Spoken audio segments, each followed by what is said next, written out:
you take me far away under the sycamore trees. Welcome to Twin Peaks Unwrapped. I'm your host, Ben Durant, and I am going solo today, but we are here with Scott Ryan. Hey, Scott. Hello. I like your trick because I know that halfway through this interview, you're just going to transform into Brian. And I think it's a great way to promote Lost Highway on its first day. That would be awesome, wouldn't it? Wouldn't it halfway through, Brian just takes up and like it was like seamless, where it's like we're talking, all of a sudden Brian takes over and finishes the interview. That would be awesome. Well, I mean, having the idea is good enough. We don't really need to actually do it because it takes work. Yes. But we're actually here to talk about your new book, Lost Highway: Fist of Love. I mean, how exciting is that? It's not quite out yet. When is it actually available to get? I would say now, because they're printed and they're shipping. Okay. So they could arrive on my front porch any day. Nice. I don't know when they'll come. Right now, with the world the way it is, there is no idea of when. Right. I just picked the date for the ebook to come out in April, just because I don't know how long it's going to take. I mean, right. Like a month would be my guess. But I don't know. I know that it has. They're on a boat and they're on the way. That's all I know. I guess I'd recommend pre-ordering it, and you'll get it as soon as it becomes available. I mean, and we didn't get very many because I wasn't sure how many people would really be interested in Lost Highway compared to the Firewalk with Me, which I knew people would be interested in. So when the color ones are gone, I'll do what we did with the Twin Peaks Unwrapped book. I'll put it up on Amazon, and you can get like the let Amazon do all the work of printing it and right. Yeah. But I like to have the books come out and be in color on the good paper and look nice just for me. It looked great. The Firewalk with Me book looked excellent. It looks so beautiful. It's like, wow. I mean, I love that it was in color. I mean, it is cost you upfront a lot more money to do in color, but as somebody who gets the book, I love seeing those color photos. Yeah, I mean, it's real stupid. That's the good part of owning the company. I can do stupid things for my own books. And I sort of trust David Lynch fans will make it, at least that we won't lose money on it. Right. But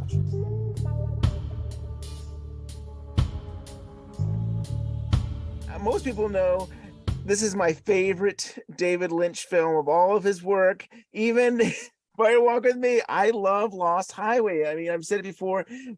I saw it the day it came out, which I think was like February 21st, 1997. So I saw it. I went into Cambridge, Mass, and I took the T. I saw it. I came back to college, and then that was in the morning. I think it was the first showing, and then I went and saw it again because I was so blown away by the film. And it's like, I don't get this. I don't know what is this. And I saw it 2 times in one day, and I've loved it ever since. And yet, I guess for me, is like, I think it's the greatest film ever, but it's not as popular with David Lynch fans or the critics. So, Scott, why would you write this book if it's not as that popular? Well, I mean, we already established I'm not very smart. I don't agree. So Twin Peaks Unwrapped, so that must be saying something. again. Oh. Well, it is interesting because the thing that I really liked about the books that I had written is that they were all different. And I also waited a while to do my first Twin Peaks book.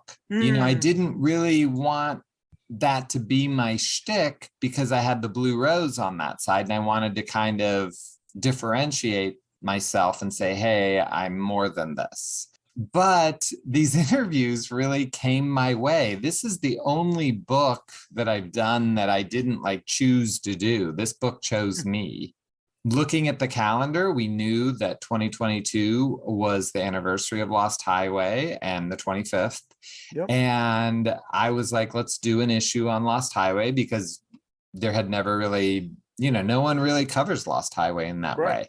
And I mean, crazily, I got Patricia Arquette, and then Sabrina and Peter Deming and Scott Ressler and Natasha Gregson Wagner. And I was Mm. like, this can't go in an issue of the Blue Rose. Like, this is more information. And I did, like, I had the idea for the book, and the book was done in 6 weeks.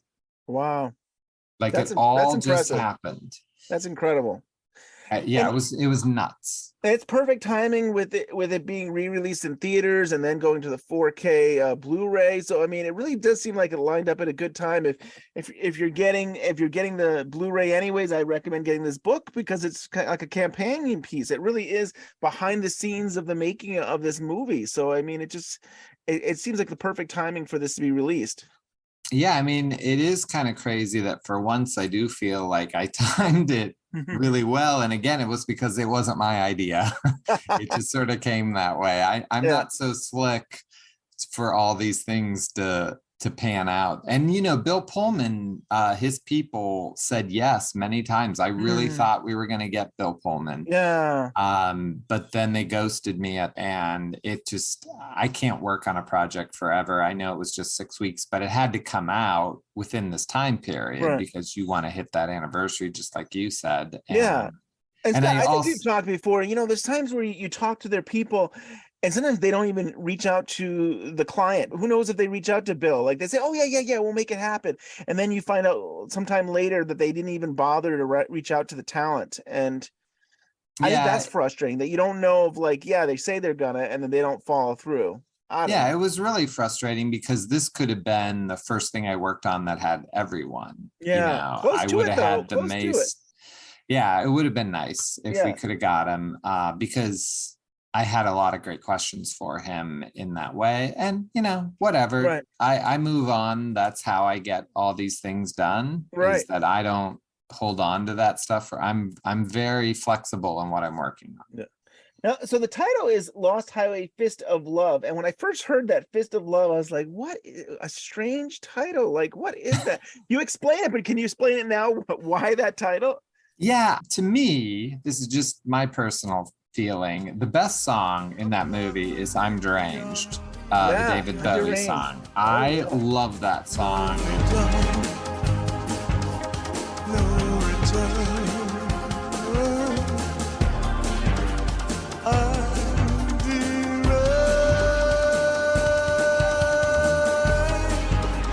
Even like outside of the movie, I love hearing that song. I just love it. So I really wanted the lyric to come from that, but I could not do a book called Lost Highway, I'm Deranged, because everybody would make fun of me. They would be like, this right. is Scott's life story.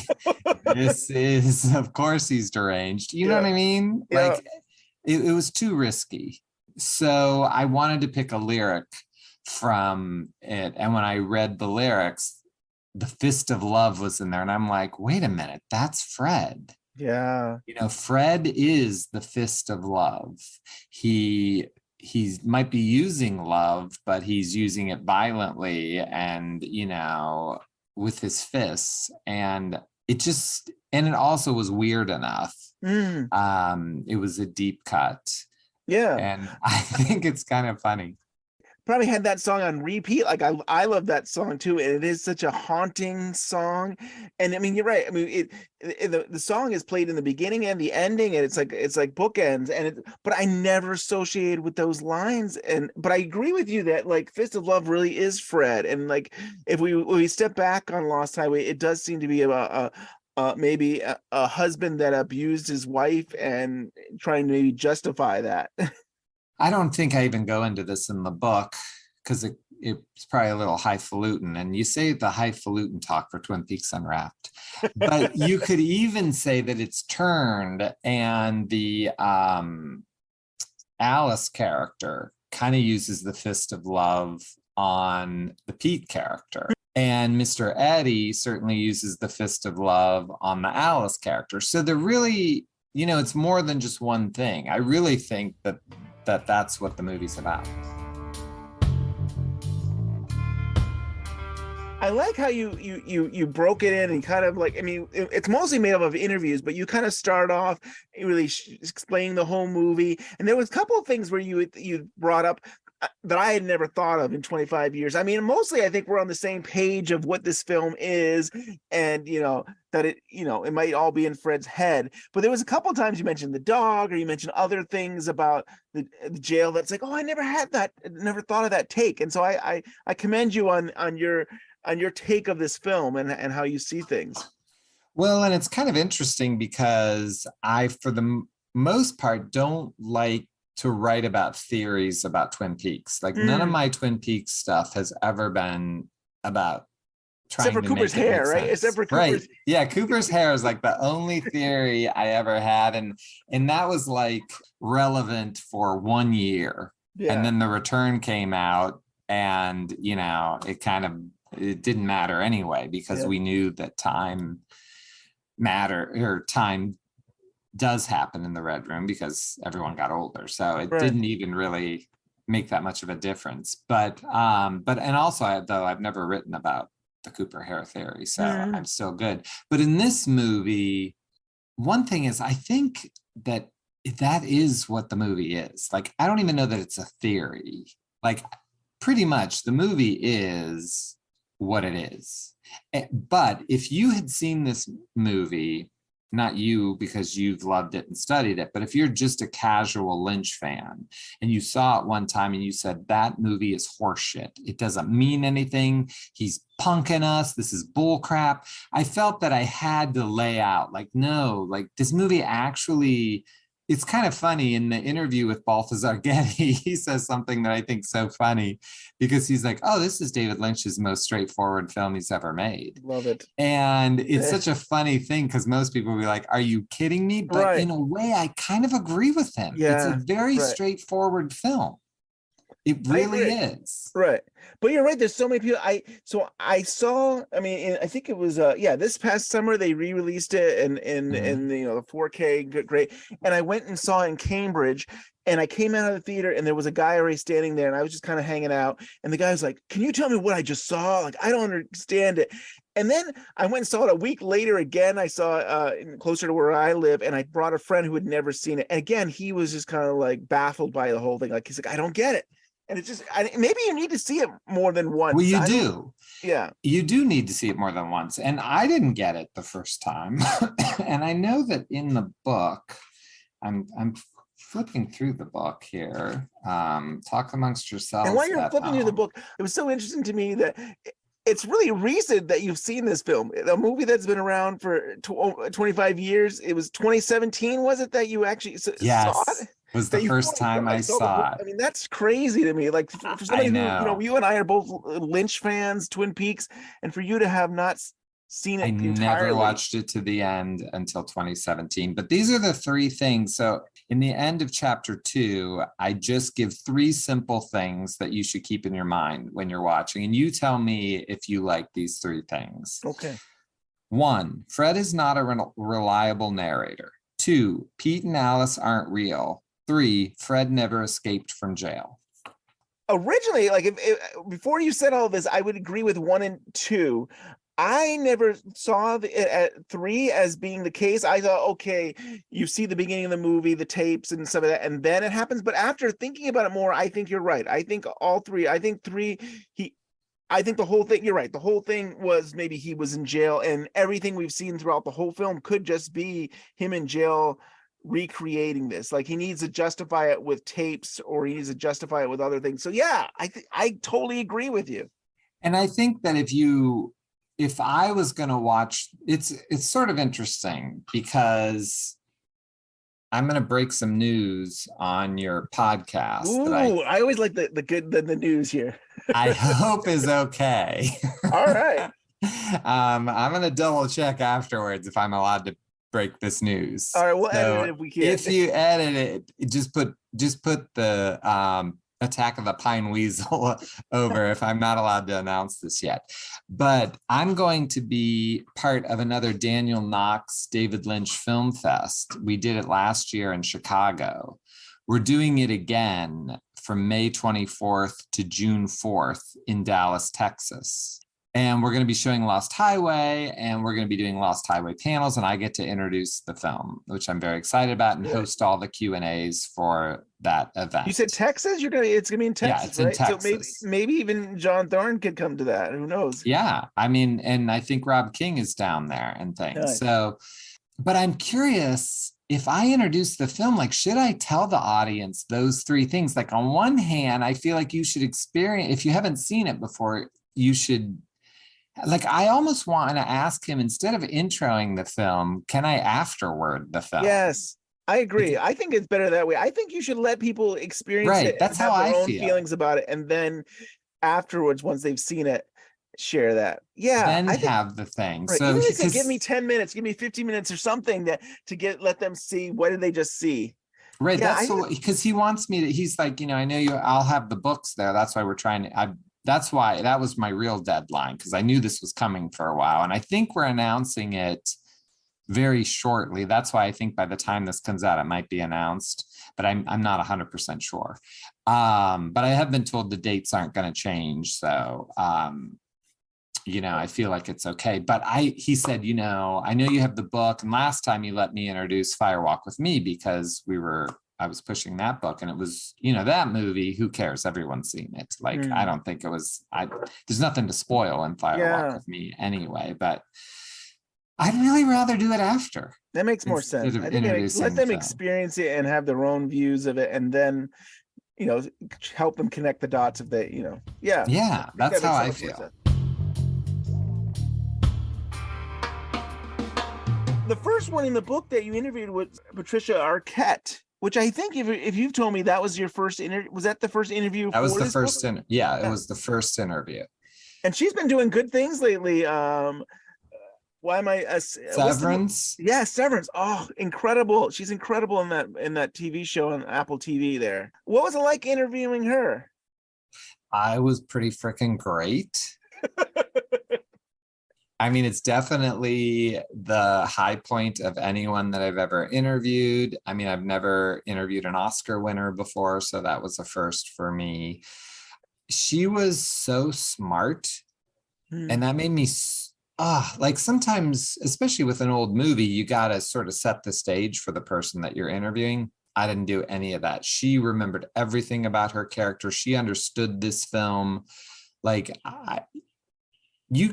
I guess I feel more than ever like, of course, she's the best actress of her generation because she's super smart and she understood her character in True Romance and Severance and Lost Highway. And I do talk about all those things when I'm with someone because, I don't want to I want to go where the conversation goes. So we do talk about all that. And I just loved her so much. We only had a half hour. I would have killed for 10 more minutes. I had just a couple more questions, and she didn't say like, I gotta go, but her person set it up as being 30 minutes. Yeah. And I try to be professional. If they say 30 minutes, I'm out in 30 minutes. Well, I thought you got a lot out of the interview in those 30 minutes. Oh, I didn't fool around at all. Yeah, you did.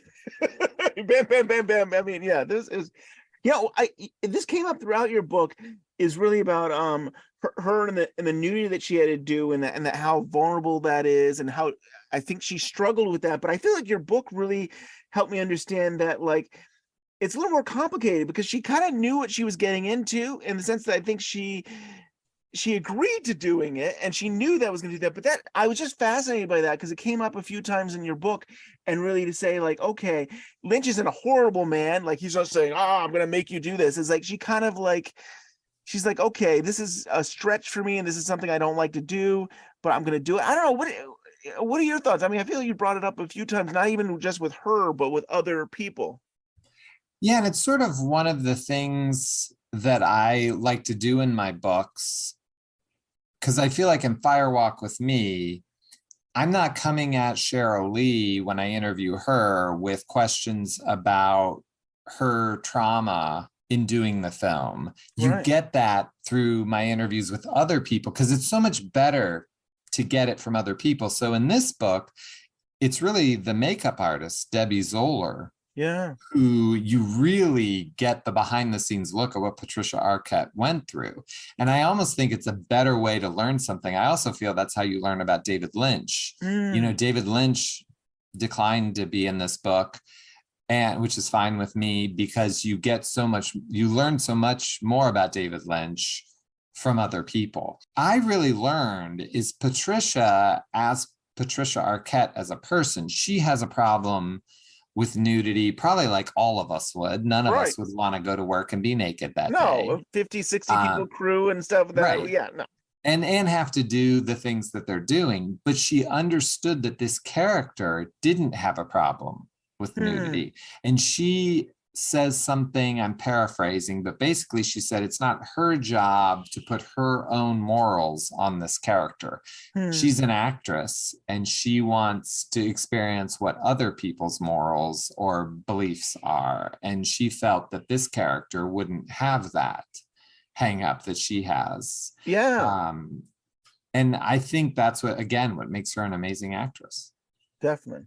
So you also interviewed Deepak. You know, he was a producer on Fire Walk with Me, which I was so happy you got a little bit to talk about that. And I always thought, like, oh, wouldn't it be cool to interview him and talk more about Fire Walk with Me? But you got what was that experience been like with talking with him and getting insight? And he definitely had a great relationship with Lynch and working with him in other projects too. Well, Deepak is a storyteller. Yeah. So he had no interest in any question I had for him. And I realized that pretty early on in the interview. And I sort of probably could have put the phone down and went and like made a loaf of bread from scratch because that's how much he needed me to be around. Wow. I mean, he had stories that he wanted to tell and he told them. And so that whole interview is just story after story from any project. I mean, I think we touch on the air, we touch on the regular, why am I calling it regular Twin Peaks? The series Twin Peaks, we talk, Lost Highway. There's even a little straight story. I mean, he just has stories from them. When I would ask him a question, it would stop everything. So I just quit doing it. And I just let him talk. Yeah. And I didn't think about this till right now. I think out of everyone I've ever interviewed, I think he loves David Lynch more than anyone. He loves David Lynch. Yeah, I've seen some interviews with him. I mean, I'm trying to remember there was that documentary that was Pretty as a Picture. Yeah, Pretty as a Picture. And I thought you get that kind of enthusiasm and excitement for Lynch in that documentary, I think. Yeah. I loved him. He was really, really interesting and told great stories. And I was kind of embarrassed that I didn't try to get him for Fire Walk with Me.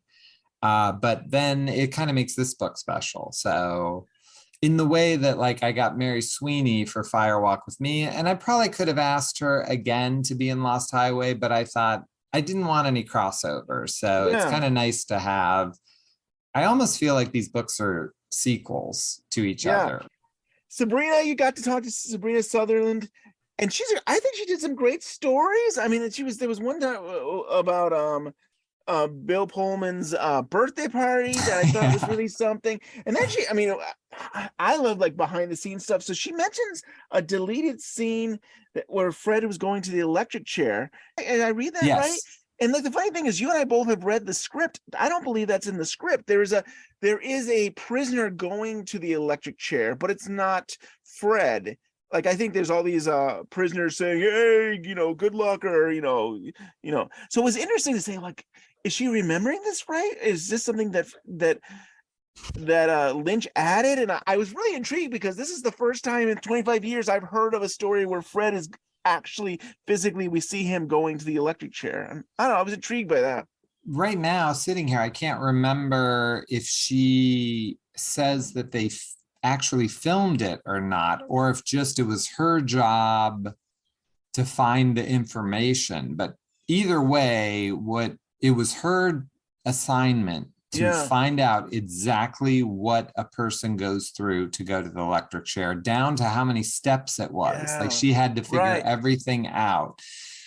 My guess is that Lynch thought if he put that in the movie, it would tip the scales a little bit too much, in that we would then know that this is all in Fred's imagination. Right. No, I think I give Maya credit. she was the first one that ever said that Fred's in the electric chair this whole time and this is going through his head. That's not my theory, but I guess it doesn't really matter. I think he's just in prison sitting there, which is what the opening shot is. To me, it looks like he's sitting on a bunk Yeah. in that first shot. And my theory is, I'm sure that maybe this is yours. I'm not so much saying that he's in the electric chair the whole time. Maybe he's reflecting on like his last days. But that whole car chase at the very end, and all of a sudden it looks like he's maybe changing again, and it's like, I feel like that is the electric chair. I feel like that Right. is. I mean, he's actually looking. He's catching on fire there. I think that. So I feel like that last scene of him is him being electrocuted. Is that? Right. Have you thought the Yeah, same? that's what I think too. Yeah, I think in the end, because his face is definitely distorted. And I do talk to Debbie Zoller about whether that was a special effect or makeup and how they handled all of that stuff as well. So, Yeah. but I do give Maya credit in the book because she was writing about that for the Women of Lynch, issue book. 7. Yeah. Oh, the issue No, 7. Yeah. the issue 7. Right. And that was the first time, as I said, I hadn't seen Lost Highway yet. Oops. And that's when I was like, I better watch this. So that could have helped me, like talking about before the event or after. Yeah. I sort of had Maya's take of it going in. Definitely. And we talked a little bit how you interviewed Debbie Zoller, and like what I like that you do, and I should have done this in interviews. You actually get stills of the actual work of the film, and you share it with the interviewer and say, okay, Debbie Zoller's case, she did the makeup, so you say, okay, let's talk about the, nails of somebody, or we show an image of their face or something like that. I think that's a great touch to try to, especially after 25 years, for them to remember this. I mean, I came up with it with Ron Garcia with Fire Walk with Me, because when he agreed to do the interview, he said, I don't remember how old he was, but I'm going to say he was 80 years old or something. And he said, I'm 80. I'm not going to remember things. And I said, well, let me send you what I want to talk to you about. And I sent him pictures, and it went so well that I did the same thing with Peter Deming and Debbie Zoller, because I think it helps. And also knowing it's going to be in a book, it's kind of be hard for you to do that as a podcaster. And I think when I used to be a podcaster too back in the day. I would say you're still somewhat doing that. I mean, we got to get into this one after this book talk, that you're doing YouTube podcasting, I guess, if we call it that. Right. I don't know what it is, but I think it's harder because people are listening. But in a book, it kind of makes it easier to then I show the picture that I showed them, and you can bring the reader along as well as the person that's being interviewed. Yeah. And Debbie, wasn't she so smart? I mean, my gosh, what she knew. She's the hero of that movie. I mean, what she did was incredible. Right. And I love that she could understand like what they're wearing and how does that mean, what kind of nail polish you use, and yeah, I mean, it's just intriguing. And then she could tell you like, oh yeah, this doesn't exist anymore, but this is what it was really amazing that like, how do you even know this 25 years later, that like what nail polish, what color that was, and what exactly brand it was. And yeah, it was so intriguing. I love behind the scenes, and I love that these people are talking in depth about this stuff. Well, I love craft. Yeah. And excellence. I'm so sick of mediocrity and people screaming things from the sidelines who have no business speaking up, and they don't understand what an artist goes through to create something. And so to get to display, like, look, I don't know anything about makeup. I don't know anything about eyeshadow. I don't know anything about nail polish, but that was the most fascinating interview of my entire book. I learned something. Like, how great is it to say, Debbie Zoller is famous and successful and an Emmy-winning artist because she's that smart. If you want to create something, study, learn, work. Like, man, do I love that. Right. And I wish you had a picture. She mentions doing David Lynch's nails. I mean, I know. We got to find that. I actually, after reading that, I was like Googling it. It's like, does somebody out there have a picture of David Lynch getting his nails done? I mean, what is it? Call it Manny Petty? Is that what we call Yeah, this? Yeah. I believe so. That's actually where Brian is today. That's That's where why I think he's he not is, here. right? He's getting a Manny Petty with Nice. David Lynch. I haven't brought it up, but Brian is sick. He says to me he hasn't been sick in 4 years, so this is rare for him. I have like, he sends me voice messages. Sometimes he doesn't want to text or anything, so he'll just actually send me voice messages, and he sounds horrible. Like he sounds like awful. So I'm glad he's resting today, but I'm sure he'll be back next month. But one of the reasons I wish he was here is something that you, Scott, you and Brian are very much into music. I like music. Like, this is like, I love this soundtrack. I own I probably own was it a cassette? At least I had it on CD and stuff like that. So I love the soundtrack, but I don't appreciate music as much as you and Brian do. But in chapter 8, you kind of get into the whole soundtrack, Rest Stop, the soundtrack. And I thought you did such a great job. You broke down every song pretty much, even someone that wasn't on the soundtrack. That must have been so much fun for you to do. It was the most fun I had writing this book, was doing the music chapter. And it was because I didn't know anything about it. I have the vinyl of Lost Highway, and I listen to it when nobody's home because the family is not pro Lost Highway, but I love it. It's not my kind of music at all, but I love it so much. But I didn't have any backstory on any of the songs. So I had to do research on all of it. And it was really, I learned a ton, and then it helped me understand the movie as well, because I do think that while David Lynch is cagey in his scripts and his interviews, he never is in his sound design. Eraserhead, Twin Peaks, Mulholland Drive, even. He gives it all away in the sound. You mentioned trying to get Bill Pullman. Any chance you tried to get Trent Reznor for this? Of course I did. Yeah, I reached out to Trent. I never heard back from his people at all. Right. That would have been wild. I mean, because what an incredible, I mean, like, of course, Nine Inch Nails, but I feel like that was the beginning of him getting involved with producing music. I might be wrong about that, but that would seem like a big one at the time. Certainly was in film. And the main reason I wanted to talk to him, I pointed out in the book, is that he uses dialogue from the movie that don't go with the song that are played in the movie. Yeah. But in doing so, it kind of gives some things away into this idea that it's all in Fred's head. So that was really interesting. And it sort of led me, because I actually wrote that chapter before I went back and sort of wrote about the movie and things like that. So I had all that information in my head when I went back to cover the movie. And it was only because I didn't want to watch the movie until I could see the 4K version. And it came to Florida so late. Like, you'd seen it a million times and everybody was posting. And I was like, this is bull crap. And then it finally came to Orlando, and I drove across the state and saw it with Stephen Miller, which was so much fun. We had a great time. But by the time I had done that, I had the soundtrack written and the script chapter written, but I hadn't written like about the movie. So then I saw it and could do that. Nice. It's a good way in, actually, for someone who is sort of afraid of the movie. And then you interviewed Peter Deming. Yeah, he's the DP, the director of photography. Right. I love the deep technical detail you get into, and about like darkness. I mean, there's always kind of thing with Lynch where even in Twin Peaks, he was always like, I want to be really dark. I want to be so dark. And I'm sure as somebody that, who's got to make sure that you can actually see the pictures, you need to have light. And I thought that was an interesting conversation about that. Yeah. And we spent a lot of time in that when I talked to all the interviews, is the darkness down the hallway, because I think that is a big part of the movie. Yeah, it's beautiful. It's a beautiful thing. And then this kind of goes into just that. Here's something I never heard of, Scott Ressler.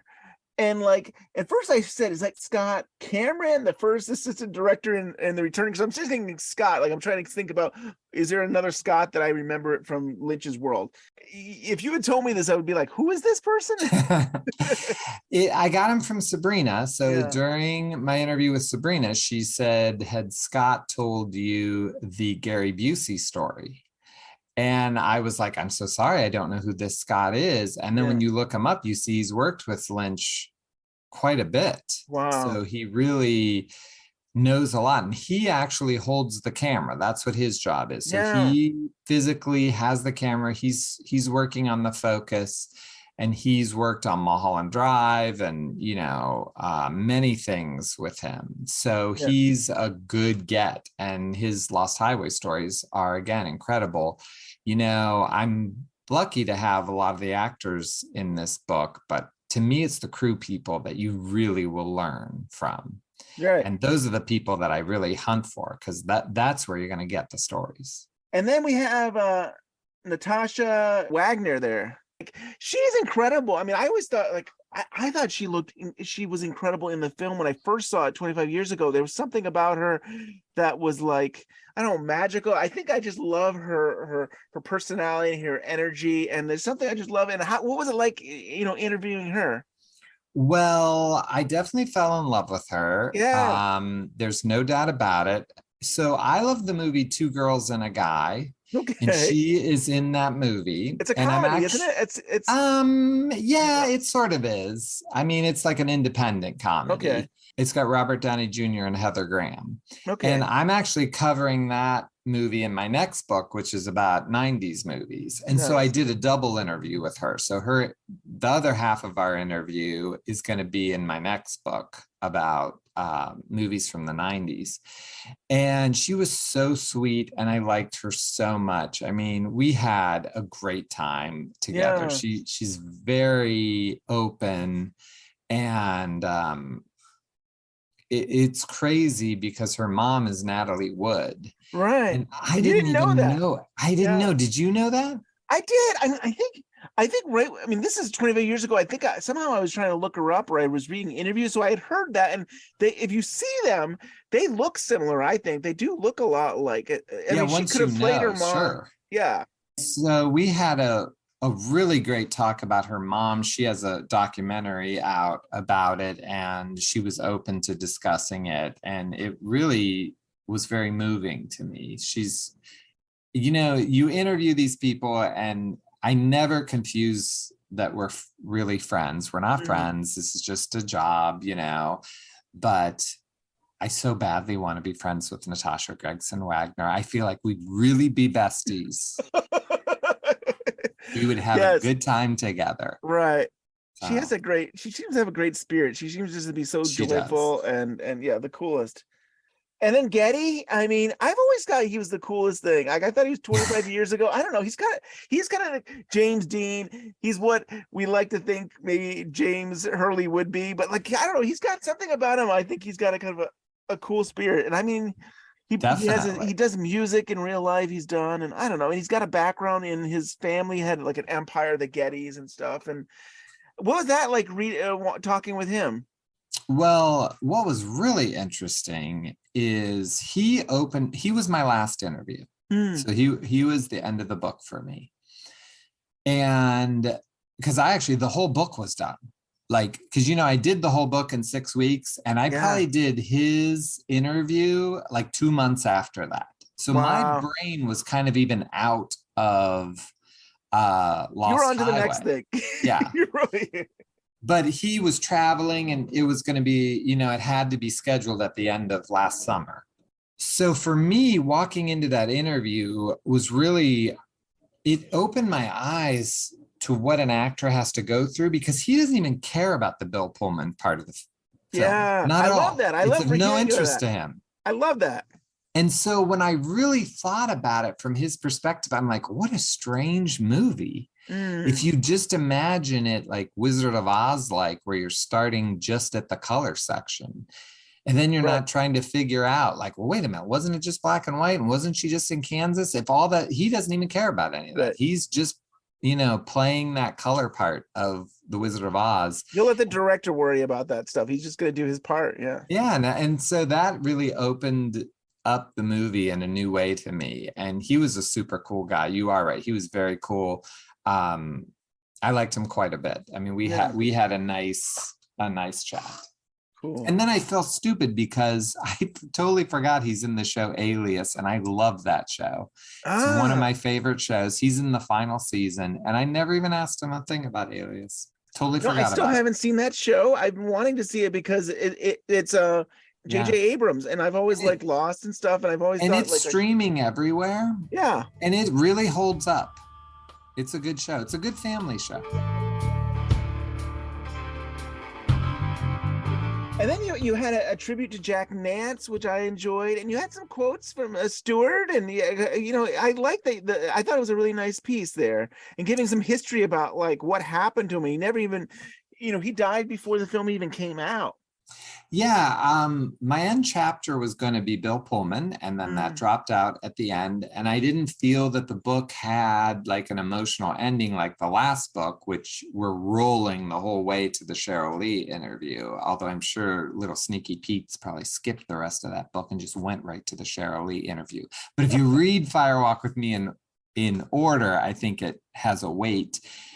And then that's when it was actually during the Balthazar Getty interview that we kind of talked about Jack Nance. And that's when it hit me. I'm like, that's the end of this book. It should end on Jack Nance because that makes it bigger than just this movie. And you can tie in a lot of the Lynch world.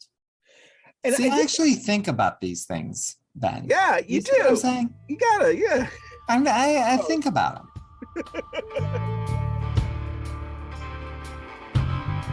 I enjoy this film. I mean, this book too, about like you had all these interviews, but there was plenty of time for you to come in and give some analysis and explanation about the movie, which I think was a nice balance. I will say though, I think near the end, it was like part 2 of your end. You seem to say this was a very serious film. I actually think this is also it can be a funny film. It's a dark comedy.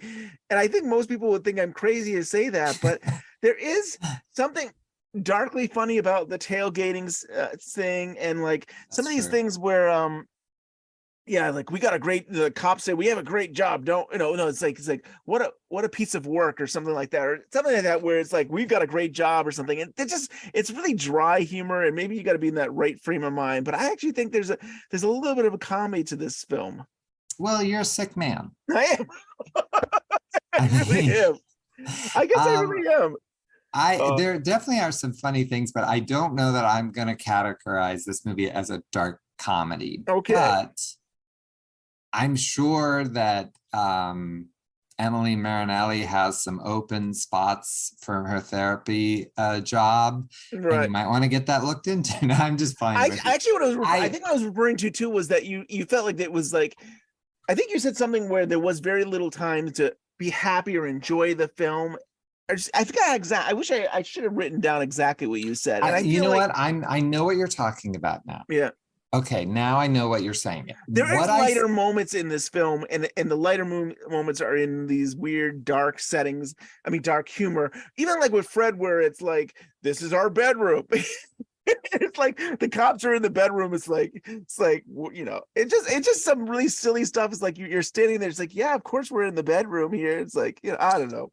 What I say in the book is in other Lynch films, he usually has this 50s scene with this really nice 50s music where you can kind of feel that everything is safe and warm, and you get a respite from the violence or the trauma that the person's going through. And this movie, if they do that, it's with these dark, crazy songs. Right. So it might be that I talk about. I think that maybe that's what I'm getting at. And I'm taking it as there are some light moments, and it's right, but they're not hidden in the music. Where I think in the other films he has like the 20 Reasons for Being in Love in Mulholland Drive. I think that's not the name of the song, but it's some 15 Reasons. Is it 15? 13 Reasons? I'm terrible with the music.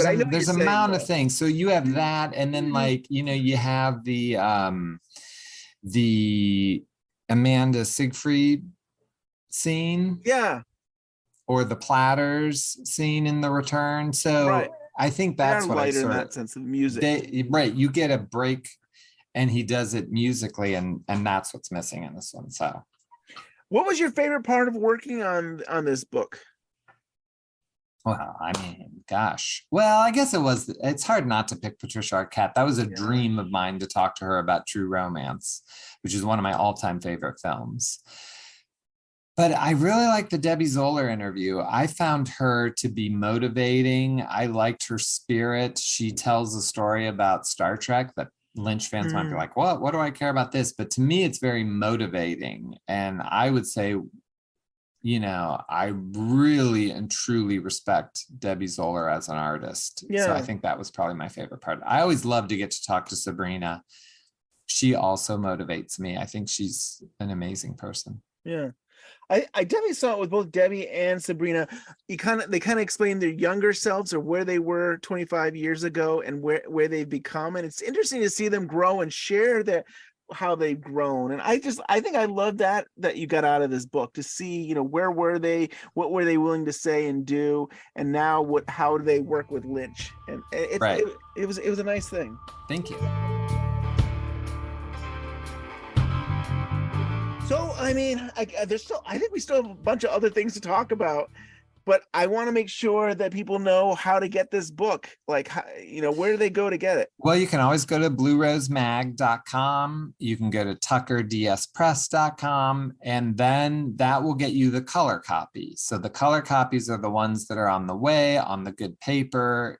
It truly looks beautiful, even if you can't stand my nonsense. It's worth it for these pictures, because Peter Deming sent me his own screen caps right from his stock, and they are beautiful. They look really, really good, which was amazing. And that I didn't want to do this book in color. That was not the plan. But then when I got his pictures, I'm like, I got to do it again. And so it is, if you have the Fire Walk with Me book, which, by the way, we only have 2 cases left of the Fire Walk with Me books, and those are going to go at that event that I'll be doing. So I do that to give it kind of a collector's thing. So nice. Yeah, with the Fire Walk with Me, I feel are they releasing it again? I feel like I'm hearing that they're going to release it. I don't know, maybe it's just a steel box. It's a steel I don't know. box. I keep hearing that it's coming out again, and it's like, what? How many times am I going to buy Fire Walk with Me? But I'm never buying it again. Yeah, I will say that I really love this book, because I love Lost Highway, but I still think maybe Fire Walk with Me book is my favorite one that you've done, and I really like it. I would definitely recommend, if you're a Twin Peaks fan, you should be picking that one up. You should pick both of them up, right? Why not get it? Will it be cheaper to ship if they buy 2 books? Yes, of course. Yeah, the shipping does come down, especially overseas. It's a lot cheaper between the first and the second book. And like I said, the Fire Walk with Me one I think both books will sell out in 2023, because there's a couple events that I'm scheduled to be at that I have a feeling these are going to go fast. But again, you can get the black and white ones forever. They're going to be up on Amazon, just like the Twin Peaks Unwrapped book. And maybe you don't care about it. You just want to read the stuff, which is fine too. So you've got options. Yeah. Well, I really recommend you get this book, just because if you're a Lynch fan, just to hear a little bit of stories about Lynch. I love the story about blowing up the shack in the desert. I mean, that is a beautiful, beautiful shot. I mean, it's seen when Fred is in jail, and of course at the end of the, I think it's at the end of the movie as well. But it's just a beautiful shot, and they get to the story of how that even happened, how it almost didn't happen, maybe I'd say. But right. I mean, I think that's the hardest part for me in selling this book, is if you're like, ugh, I hate Lost Highway. Why would I want to read that?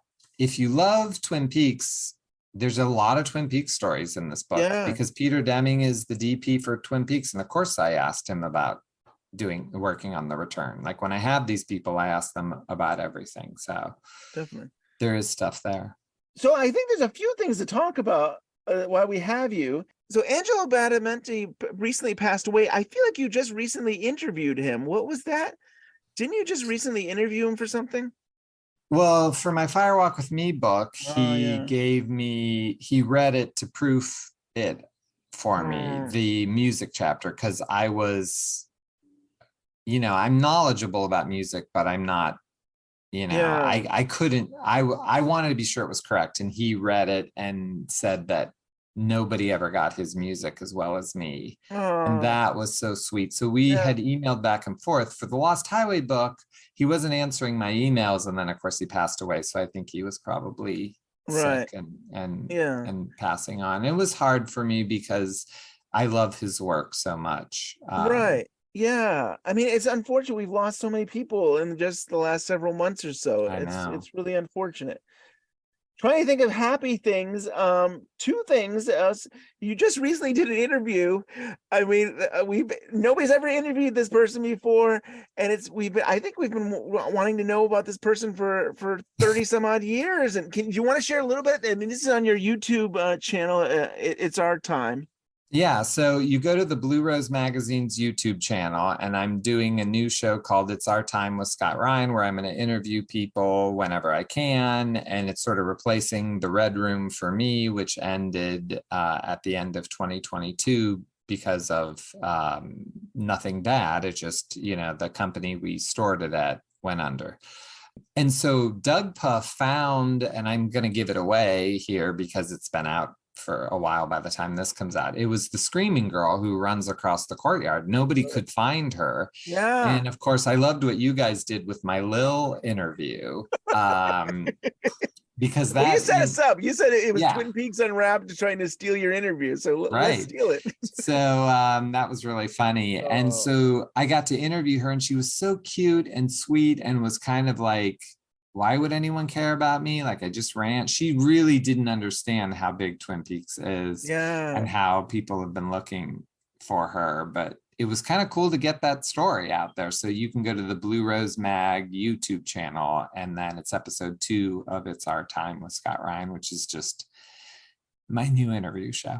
Yeah. And like we said about for the book here, for the Lost Highway book, you had the video ready and queued up, and you went scene by scene about that hallway and trying to say, and she was pointing out people she knew. And I love that. I love, because she went to that high school. She actually went to the real Twin Peaks high school, really. I mean, we pretty much learned, which I think is new, is that everyone in that thing is from the high school. That's all those background people. They really went to the high school. Yeah. And I feel like you could be close to finding out the moonwalking kid. She thinks she knows, or her brother will know, and she's going to try to find out and get it to me. So I hope that happens. So maybe next month you get an interview with the moonwalker. Who knows? But I mean, I think how long has it been? I mean, it feels like it was just recently with Lil. I mean, maybe it's only that was just like 2 months ago, maybe 2-3 months, because that's when I found out the Red Room was gonna end, because it was when I was uploading the Lil thing, there was this big banner that said this podcast will cease to exist on December 31st. And I was like, really? Nobody told me.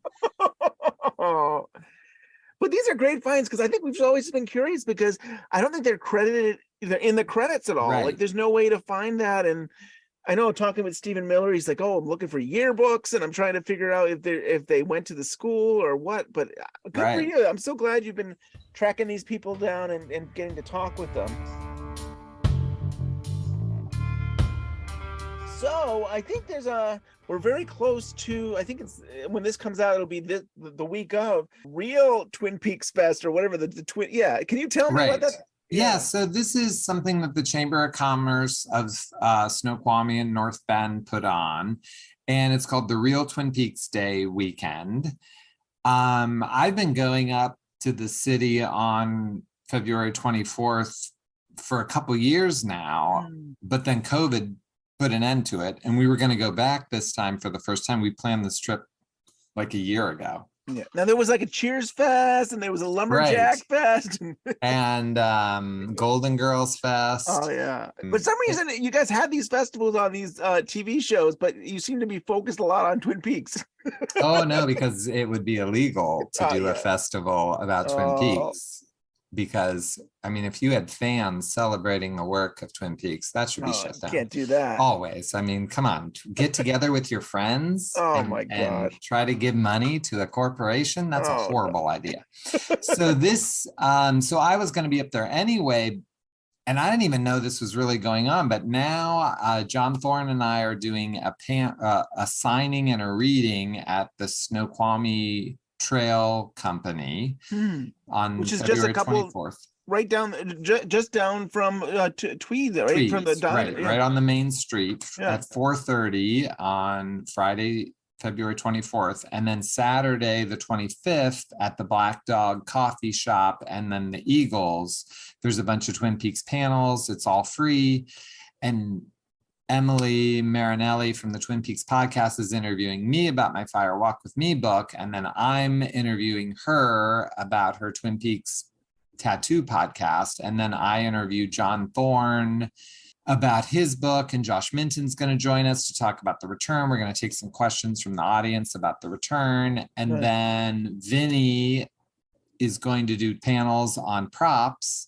And then I come back and I'm interviewing people from that area that worked on The Return. One panel on locations and how they found locations, and then some people who were directed by David Lynch.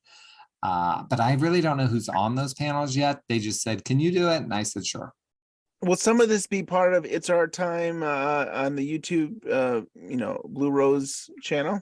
Well, I'm going to record the panels audio, not video, because it's pretty much all day and that would take up a lot of space. Right. And so I was going to ask you guys if you want them, or I can put them up on the YouTube We channel. would love to have them. We would love to If do you that. want them, I'll just give them to you, and you guys, it's Maybe, like a lot of panels. we're doing this live here, but I don't know how you would feel about coming back for next month. So if for March, I guess it would be if you'd want to come and just give a little highlight about it, or we could just run it. Or Yeah, Ryan and I don't could know. just I run it. mean, maybe you could just run them, or I'll throw them up on YouTube. There was just people online were saying, "Oh, I'd like to hear these."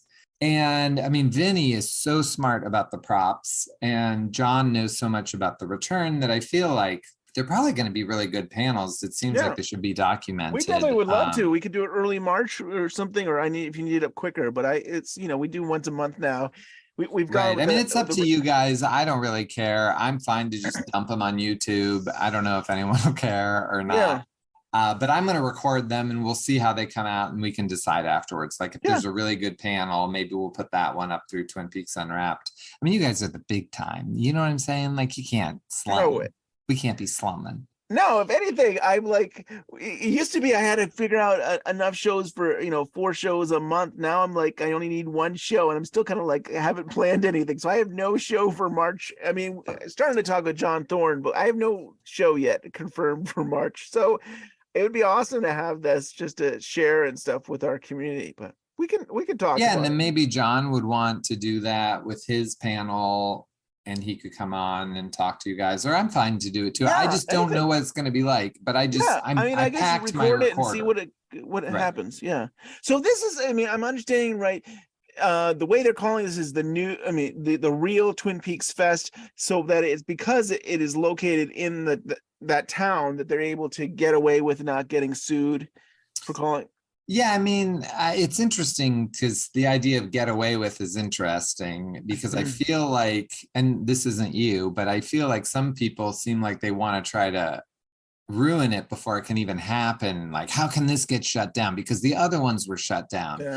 Nobody's trying to do anything to take anything away from the actors. No actors are coming. No one's making money, because that's really what so many Twin Peaks events are about now, is how can people make a ton of money. Nobody's making any money here. These are people who love Twin Peaks. They go to the town where Twin Peaks were filmed, and we just sort of get together and talk about Twin Peaks. Like I said, we've been doing it for years to just because it's kind of fun to be in that town on the day when Cooper drove into town. Right. You know what I mean? And it's driving down the actual road. Right. It's fun. Oh my God. And so I think the town, they're just trying to make money for those local businesses, like this place that John and I are doing the signing. They're just trying to stay in business. It's so hard for a small business. And we fight this all the time through FMP.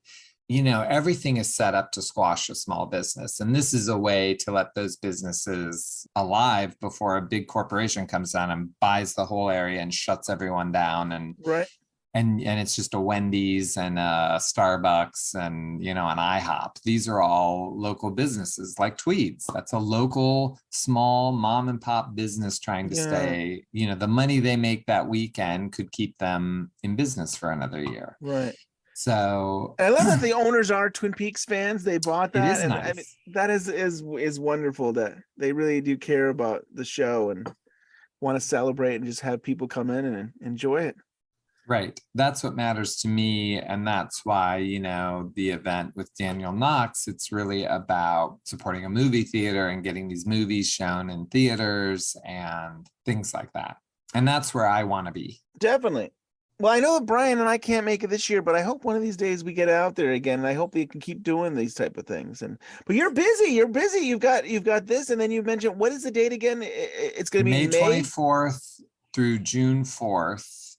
And then later, and I feel like Faye has kind of talked about it, but we're doing the drive-in again in Pennsylvania. That is August sometime. I'm not 100% sure about the date. And I think I'll be there with the Lost Highway books on one of the nights because I think they're going to show Lost Highway.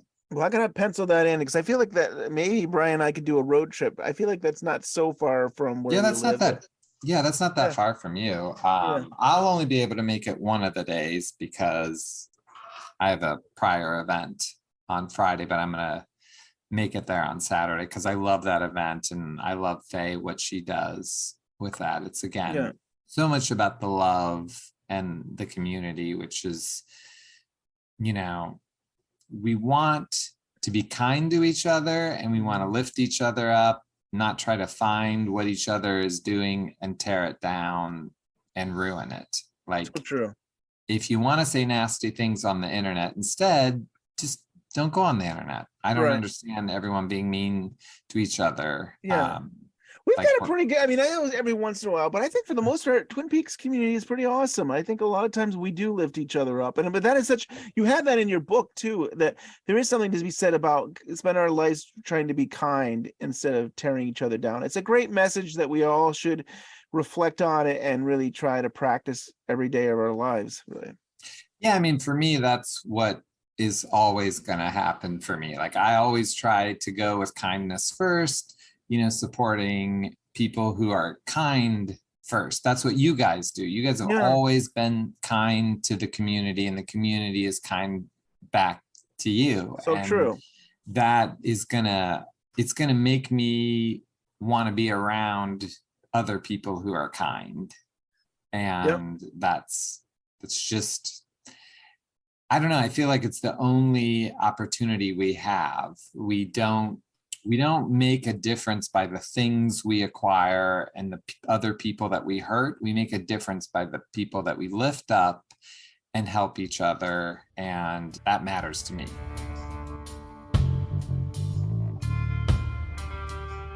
Well, one more thing before you go. I feel we do talk and we chat, not on the show all the time, but I always feel like there's so much more to talk about. Things I've noticed is that you have a couple more books that are coming out not too long from now that are somewhat David Lynch Twin Peaks related. One is a book on Twin Peaks season 3, and then I think you have a David Lynch encyclopedia book. Can you share anything more about those books that are coming soon? So Greg Olson, who wrote one of the very famous David Lynch books, I think it's Beautiful Dark. Yeah, Beautiful Dark. Yeah. He has a book coming out this fall called Black Coffee Lightning, David Lynch Returns to Twin Peaks. Greg Olson, this is going to be a deep book. He doesn't fool around. Like he's really into theory. FMP will be releasing that. I have nothing to do with that book except my company is publishing it. I Haven't got to read it yet. He hasn't turned it in, but his time is a ticking, so it's coming soon. He said it's going to be long, and I said we don't care how long it is. You know, he was worried that we were going to cut him down. I said we're not going to cut you down. Say what you want, and Twin Peaks fans love that. Yeah. So I think that's going to be a great book. The David Lynch Encyclopedia isn't. We're not really pushing that yet. It's just that it is the only other Tucker book.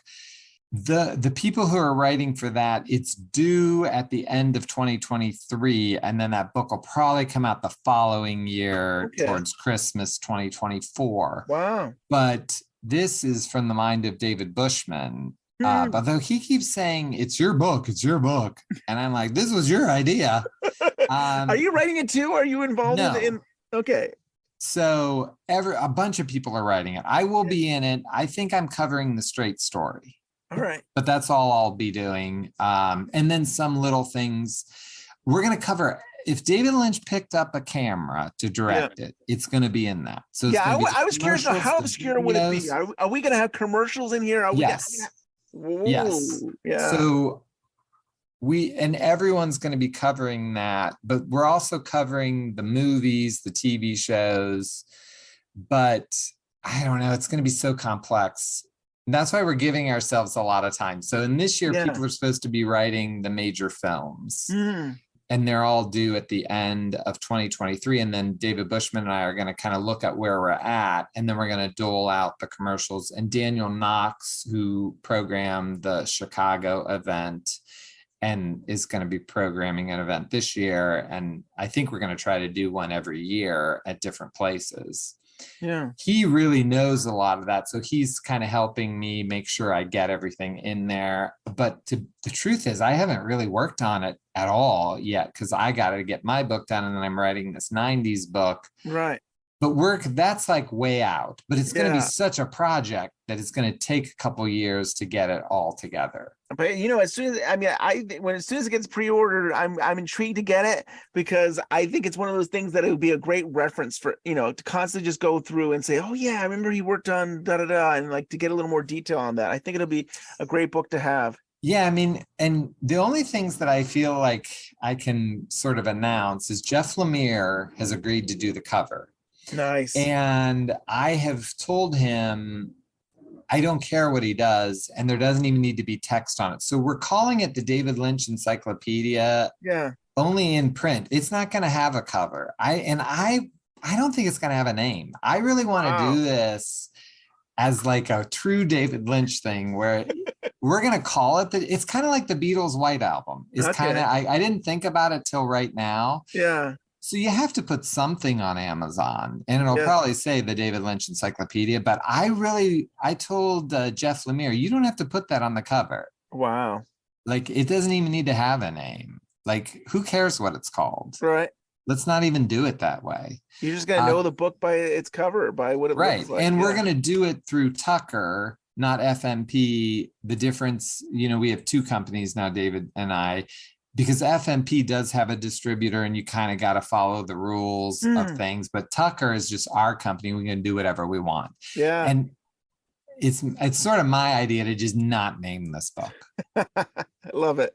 And just have it be out there. But John Thorne is helping us. He's like combing wrapped in plastic to make sure we get everything. And it's going to have a lot of people involved. Amy Shields is going to write something for us. Like I said, Jeff Lemire, and I don't want to name it people because we got a year, so we can come back to this in a year or so. Well, yeah, and probably 2 years, really. 2 years, it's just a year before the major writing has to be done, so we can kind of look at where we are and then start pulling in the other things. Yeah.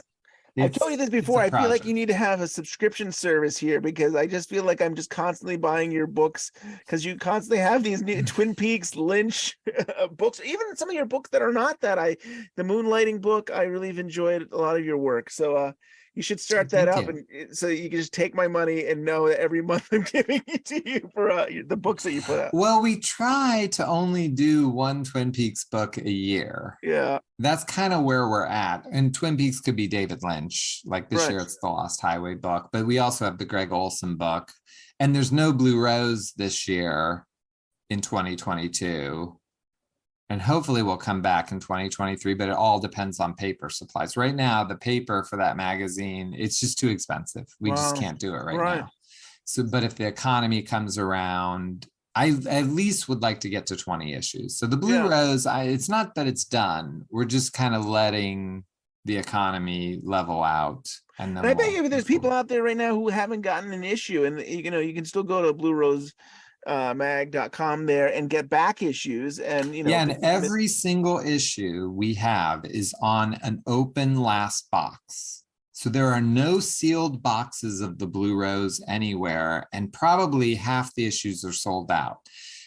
Again, with all of the events I'm doing this year, I wouldn't be surprised if we're just out of Blue Rose by Right. the end of the year, because we're really, really low on almost every single issue. Yeah, and don't be like me where I missed some wrapped in plastic magazines, and it was like taking me years, and like I had to like try and find them and pay more of them on eBay and stuff. It's like, Well, I'm starting to get those emails from people who Yeah. really want issue 12 of the Blue Rose, which is our rarest issue, and the Cheryl Lee issue 8. People are begging me for them. I don't have any. Like Yeah. they're gone. I wasn't playing around.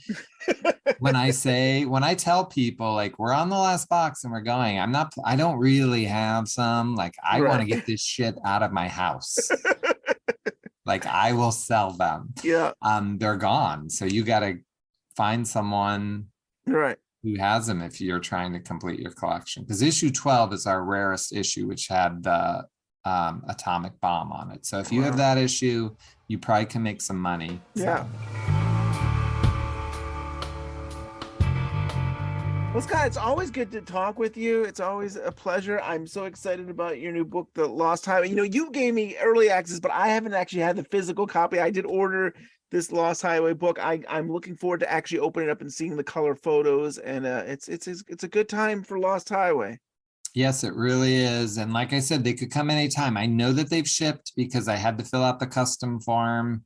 They're on the way over. This is our second book that we printed in Hong Kong, which seems crazy that we got to go to Hong Kong because it's cheaper than people in America wouldn't even take my orders. That's how hard it is to get paper right now in America. Unbelievable. They wouldn't even give me a quote for a color book on the thick paper. And I don't want to print a shitty book. I want Right. it to be as good as Firewalk with Me and Moonlighting. And that's sort of the books that I want them to look that way.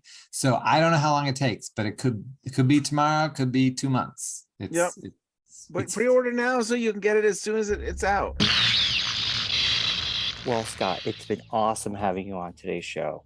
Before we let you go, can you remind everybody where they can find you on social media and purchase your latest book? So you go to bluerosemag.com or Tucker DS, that's David and Scott, press.com, tuckerdspress.com. That's our new fancy website. If you haven't looked at that, it's all shiny and new. And or you can always go to the bluerosemag.com, and you can follow me at Scott Lux Story on Twitter. And Instagram is the Blue Rose Magazine, and the YouTube is Blue Rose Magazine. I mean, I'm out there, and by all means, if you have kind things to say, I love to hear from people.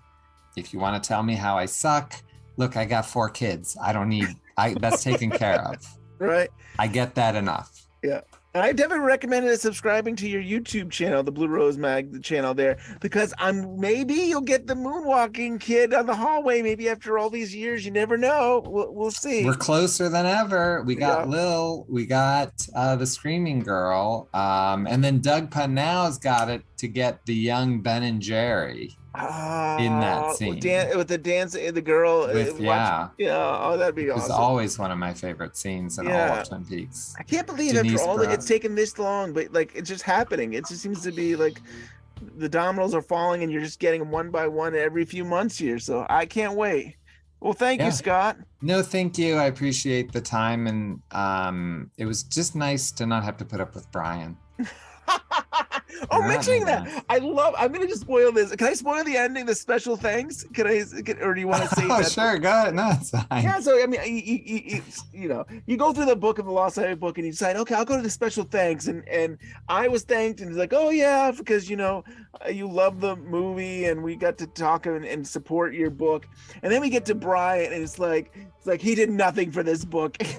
But I have to thank him because he's part of Twin Peaks Unwrapped. I thought it was hilarious, and I did screenshot it and share it with Brian, and he thought it was so funny as well. But I just love. Well, yeah, I mean, I knew Brian could take it, and my special thanks are always, they are heartfelt, but then I Yeah. also like to throw out a zinger as well, because I did the same thing with Josh Minton. I said Josh Minton is like a brother to me, although strangely his wife is not like a sister to me. Oh, You know, I like to take the shots at the people who can take it because you know, we're just playing and it's all for fun. so good. Thank you, Scott. Thank you. I appreciate the time.